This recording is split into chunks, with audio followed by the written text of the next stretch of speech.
Now may I request Honorable Mr. Justice Bopanna to kindly deliver his address.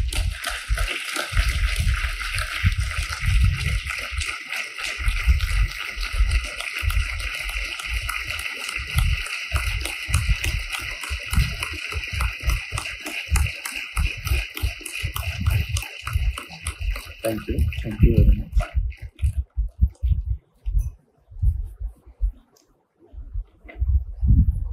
A very good evening to all of you. Dr. Justice D.Y. Chandrachud, Honorable Chief Justice, sister and brother judges in the Supreme Court, judge from the High Court of Karnataka, Justice Punacha, Shri R. Venkatramani, Learned Attorney General, Shri Adish Agarwal, President SCBA, Shri Patajoshi, Vice President SCBA, Shri Rohit Pandey, Secretary SCBA, and all the office bearers of SCBA, Learned Additional Solicitor Generals present here, Learned Senior Counsel, especially I mentioned Mr. Javli, Justice B.N. Agarwal, former Judge of the Supreme Court,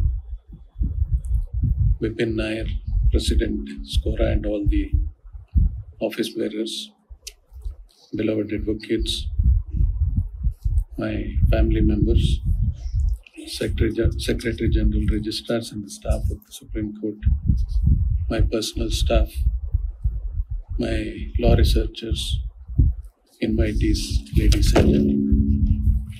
At the outset, I thank the speakers who spoke very good words about me.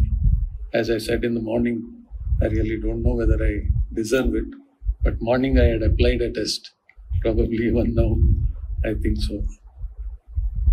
Morning, for those who were not there, I said, when they were saying good words about me, because on occasions like that, normally it is said and you don't know whether you deserve it.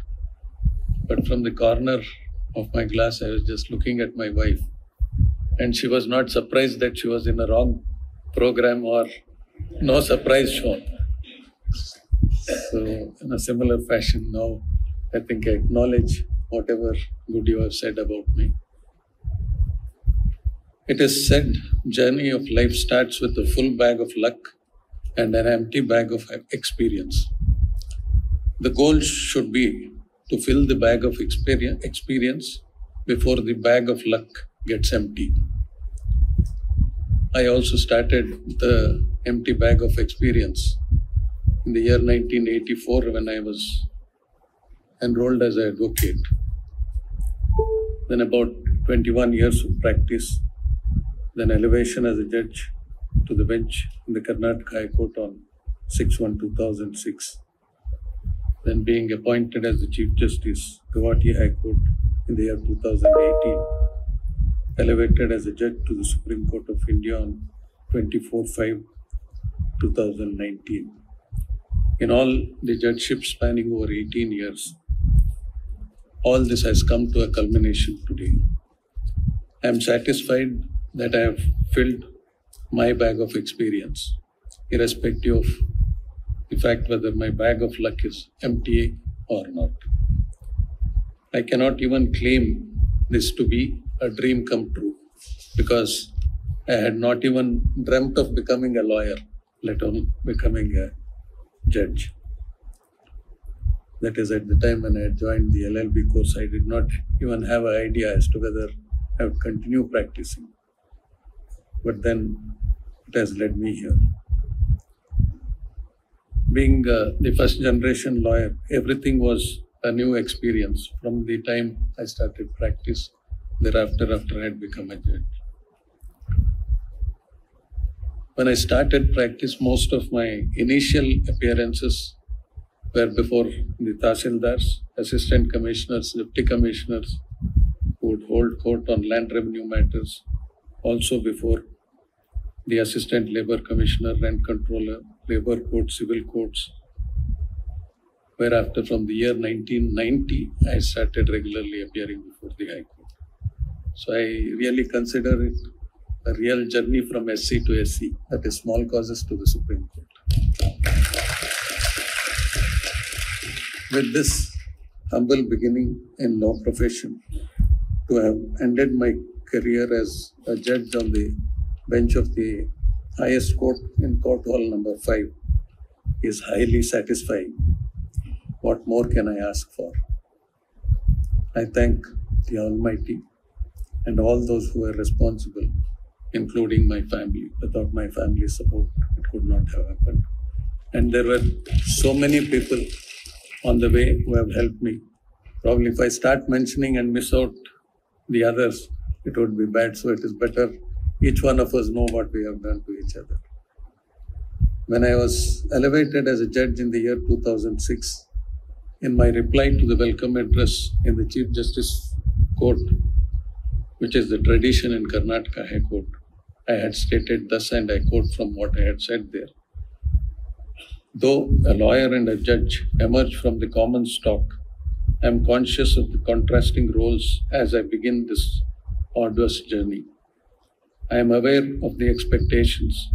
The expectation from a judge, as the great philosopher Socrates put it, are 4 things. 1, to hear courteously. 2, to consider soberly. 3, to answer wisely. And 4, to decide impartially. In my quest to measure up to the said expectations, I had, at the threshold, assessed my own shortcoming rather than my strength, and had worked around the same. To hear courteously, to consider soberly, and to decide impartially are the attributes over which I had control, and I assume that I have passed the litmus test. To answer wisely, I have made the effort to the best of my ability, but I am not sure as to what extent I have succeeded. It is for you, the members of the bar, to have an opinion. On my elevation to the Supreme Court, when I was invited to the Bar Association, my previous stint as a judge was mentioned to indicate about my experience while introducing me to the members. On that occasion, I had in my reply remembered what Sachin Tendulkar had said when he was asked about his century of centuries. He said, when I go in to bat the next time in the next match, I have to again start from zero. And the focus will be on that to build another inning and cannot rest on the laurels of centuries scored. It was a similar experience for me in the Supreme Court, and each day was a new day and a learning experience. The Chief Justice and each one of my colleague judges have been kind to me and guided me on the bench. I am grateful to each one of them, both past and present. I am also thankful to the senior advocates and all the bar members who have always been courteous and helped me in the decision-making process. The bar is ultimately the judge to decide whether the judge has measured up to the 4 attributes stated by Socrates, which I referred earlier. The day of retirement is the occasion to do so. I respect your opinion either way. And in a lighter vein, I may also say this. Whatever you decide, you cannot now say that I am a heartless judge, because I have medical evidence to prove that I have it. On this occasion, please permit me to avail this opportunity to thank the Chief Justice, the judges, the Secretary General, registrars, and the entire staff of the Supreme Court, including my personal staff led by Ms. Usha Rani Bharadwaj, my law researchers. I also thank the members of the bar in the Supreme Court. I also take this opportunity to thank the judges, staff, and members of the bar in Karnataka and Guwahati High Courts. And my special thanks to my family members, without whose support all this could not have happened. I thank each one of you and request you to carry a heart that never hates, carry a smile that never fades, carry a touch that never hurts. And at the time of bidding goodbye, I remember what Oscar Wilde said. Some cause happiness wherever they go, others whenever they go. Whichever quality to I belong, I must go. Goodbye. Thank you. Thank you.